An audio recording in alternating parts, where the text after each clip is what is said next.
Excuse me, but my car isn't working properly. We urge you to settle your outstanding balance immediately, otherwise, your card will remain unusable.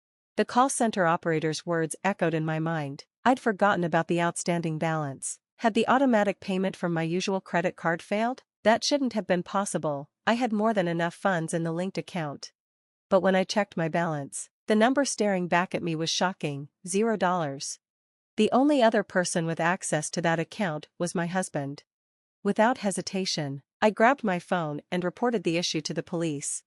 My name is Garnet Felton, 30 years old, a freelance web designer. My job allows me the flexibility of working from home, but I make it a point to meet clients in person whenever possible. While online meetings are convenient, face-to-face discussions help me convey my ideas better. Deadlines often mean long hours and sleepless nights, but I manage, thanks to my husband's support. I married Thomas a year ago. We met when I worked on a project at his company. He was the representative I liaised with. After dating for a year and a half, we tied the knot, and he moved into my apartment. Our life together was stable, except for one recurring issue: his parents. They had a carefree approach to spending and frequently ran out of money. Thomas and I split our living expenses. Since I earned more, I covered the full amount up front, and he would reimburse me half at the start of each month. But this month, when I brought it up, his response unsettled me. "Money's a bit tight this month. Can I pay after my next paycheck?" "What do you mean tight? I'm only asking for half." "I know, but I'm out of cash until payday." "But it's only been 10 days since your last paycheck." "I had some expenses, for my parents." His evasive response only fueled my frustration. "Hey, explain properly. Why can't you pay? What's this about your parents?" Thomas hesitated. "Well, is there something you're hiding?" "No, I just helped my mom and dad out." "Help them out?" "They were struggling, so I sent them some money." I was stunned. Both of his parents had jobs. His father worked full-time, and his mother had a part-time job. Why did they need financial assistance? Why do they need money when they're working? This wasn't an issue before. I've been helping them regularly. They just asked for a little more this month. "You didn't agree to increase the amount, did you?" "I did. What's the problem? It's natural to support your parents." "Fine, but you still need to pay your share at the end of the month, okay?" Thomas could be stubborn once he made up his mind. I loved him, but his unwillingness to listen was exhausting. Arguing further seemed pointless. I decided to wait until payday. But things only got worse. His contributions became inconsistent, sometimes a fraction of what was needed, sometimes nothing at all. 6 months passed, and he still refused to pay. I was covering all the expenses, managing the household, and handling everything on my own. I was exhausted. Then, one night, he came home late, flushed, and clearly drunk. "Hey, if you were going out, why didn't you call? I made dinner and waited for you." "Sorry, a colleague invited me last minute." "You could have at least sent a message. I've told you before, just let me know." "Don't yell. I feel unwelcome when I come home." I stared at him in disbelief. "What? How am I the problem?" His eyes held nothing but annoyance. That look, like I was just an inconvenience, sent my temper spiraling. "You can afford drinks, but you can't pay for rent or groceries?" "I'm allowed to go out once in a while. I work hard every day." "So do I. I do everything around here. If you can't contribute financially, can we at least stop sending money to your parents?" "What? No, that's my family. It's none of your concern." "What about us? Aren't we a family too? Or am I just someone you live with after getting married?" "Oh, stop complaining. You make more money than I do anyway." My breath caught in my throat. How dare he? The only reason Thomas lived comfortably was because I paid for everything, and yet, he acted as if he was entitled to it. I opened my mouth to argue, but his arrogance left me speechless. Maybe, deep down, I already knew the answer to my own question. To Thomas, I wasn't his partner, I was just his safety net. A calm discussion was impossible, so I took a deep breath and said, "Let's talk again tomorrow." The next evening, as I prepared dinner and waited for Thomas to return, I heard the front door open.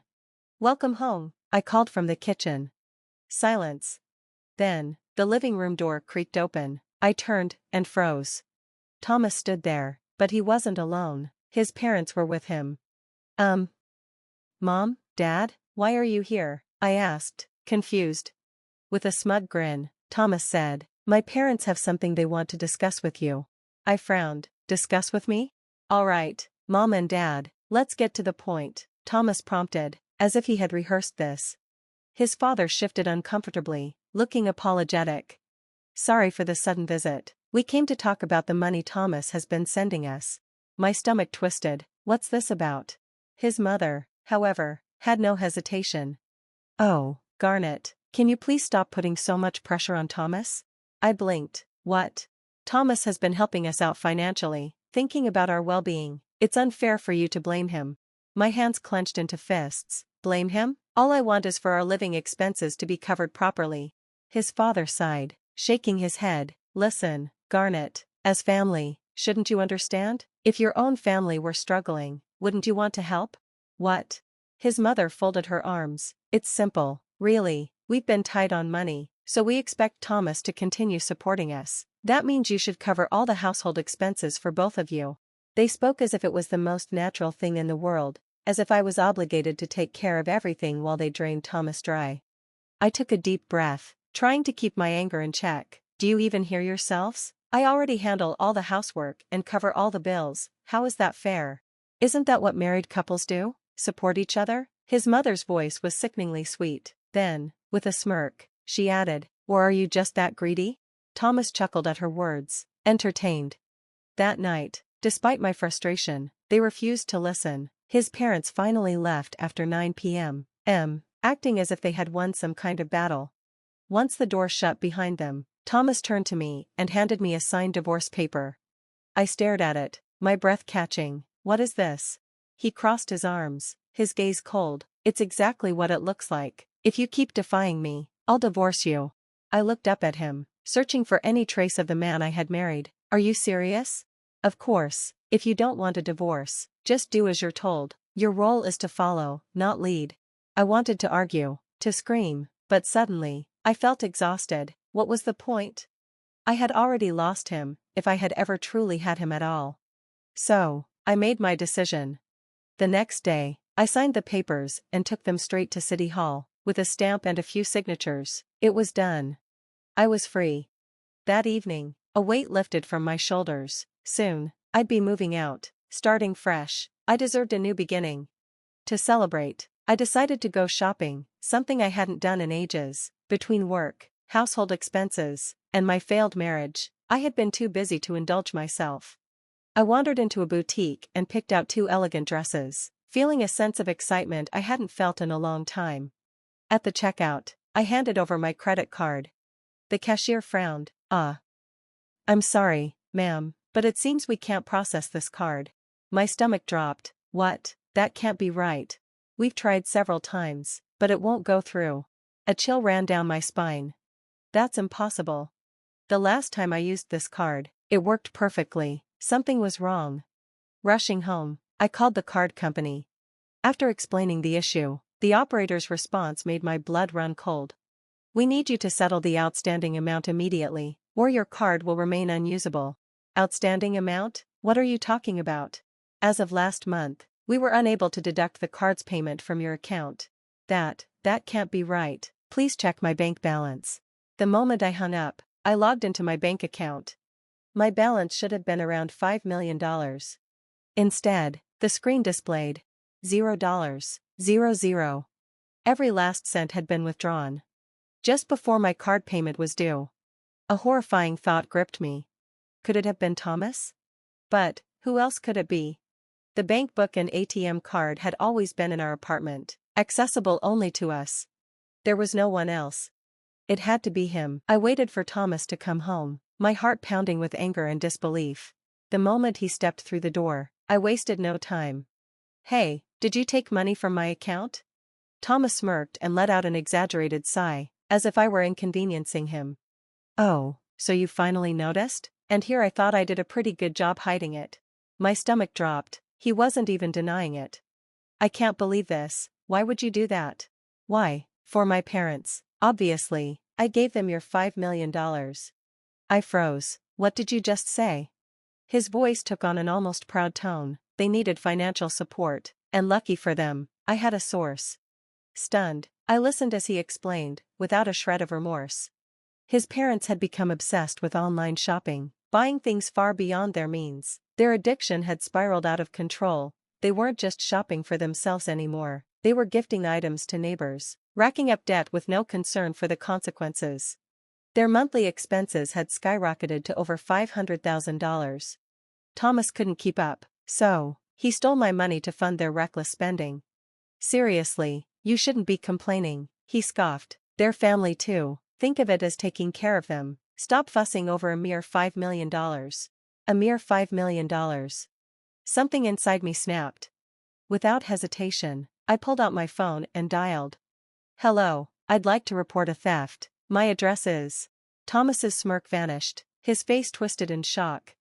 Hey, what did you just do? He shouted. Didn't you hear? I called the police. His expression darkened. The police? Why would you call them? I'm not the one breaking and entering, that's you, right? I met his gaze, my voice unwavering. Breaking and entering? Funny, because this isn't your home anymore. He faltered. What? We're not married, Thomas. The divorce papers you so proudly signed yesterday? Already submitted. This apartment? I'm the one renting it. So, technically, you're trespassing. His jaw clenched, his eyes darting toward the door as if contemplating an escape. You've got to be kidding me. Call them back and cancel the report. I held up my phone. If you lay a single finger on me, I'll call them again. And just so you know, they're already on their way. You can't run now, so why don't you just admit what you've done? Panic flashed across his face. Wait, we loved each other, didn't we? Why is this happening? I scoffed. Loved? Don't try to play the victim, Thomas. His eyes darted toward the door again. Desperation was setting in. This mess started because you blindly supported your reckless parents. I continued. You thought you could do whatever you wanted and get away with it. Who in their right mind would forgive you? His face contorted in frustration. You're such a fool. I tilted my head. A fool? Is that what you tell yourself? That stealing someone else's savings is normal? That it's okay because your parents never learned how to manage money? Before he could respond, a firm knock sounded at the door. The police had arrived.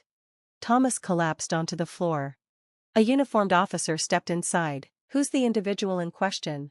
I pointed to my ex-husband, now cowering. It's him. The officers pulled him to his feet. Step outside. We'll need to take you in for questioning. As they led him away, he pleaded. All I wanted was to help my parents. But no one was listening. Despite his arrest, the authorities later deemed the case a civil matter. They couldn't intervene further. But I wasn't about to let this go. I hired a lawyer and filed a lawsuit, demanding the return of my stolen $5 million, plus additional damages, bringing the total to $6 million. Of course, Thomas and his parents didn't have that kind of money. They quickly sank into debt. Even then, his parents refused to change. They continued their reckless spending, sinking deeper into financial ruin. Out of desperation, they turned to loan sharks. Now, they live in fear, dodging debt collectors, hiding from the consequences of their own greed. As for me, I cut ties completely. I moved to a new apartment, far from the mess they created. My career took off. My income soared beyond what I had ever imagined. Looking back, I only had one regret, not divorcing him sooner. But my story wasn't over. This wasn't the end of my life. It was just the beginning.